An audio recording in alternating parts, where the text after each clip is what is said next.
It was a quiet afternoon when a group of bikers from a local charity club rode through the small town. Their engines roared, but behind their leather jackets and loud bikes, they were known for their kind hearts.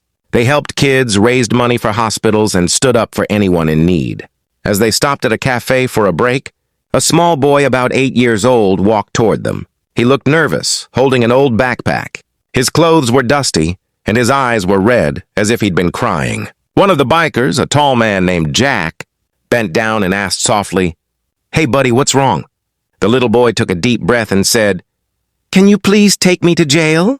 The bikers froze for a second. No one expected that. Jack looked at him surprised. "To jail? Why would you want that, little man?" Tears filled the boy's eyes. "Because maybe in jail I'll get food and a bed. My mom's sick, and we don't have a home anymore. I just want her to rest. I thought, maybe if I go to jail, the police will help her." For a few moments, no one said a word. The sound of cars and wind faded away. The bikers, who had seen a lot in life, felt their hearts break a little. Jack knelt beside the boy and put a hand on his shoulder. "Son, you don't belong in jail. You belong somewhere safe. What's your name?" "Tommy," the boy whispered. Jack smiled gently. "All right, Tommy, let's see what we can do." Instead of taking him to jail, the bikers took him and his mother to a small diner nearby. They ordered warm food, and Tommy's mom, who looked weak but kind, kept saying thank you between tears. The bikers talked to her and learned that she'd lost her job and their house. A few months ago, she'd been trying to keep Tommy safe, but things had gotten too hard.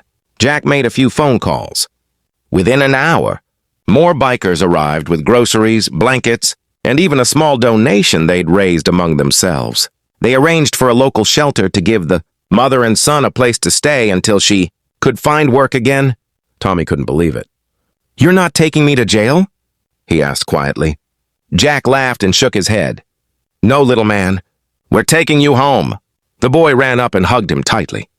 The bikers, these tough-looking men covered in tattoos, couldn't stop smiling. A few even wiped away tears when they thought no one was looking. Weeks later, Tommy's mom found a part-time job, and the bikers still visited them often. Every Saturday, they'd take Tommy for a short ride around town. He'd wear a tiny helmet and laugh louder than the motorcycles themselves. He didn't ask to go to jail again, because now he knew there were still people in the world who cared. People who looked scary on the outside but had hearts made of gold. So remember, kindness doesn't always come from where we expect it. Sometimes it rides in on two wheels. If this story touched your heart, don't forget to like, share, and subscribe for more heartwarming stories like this one.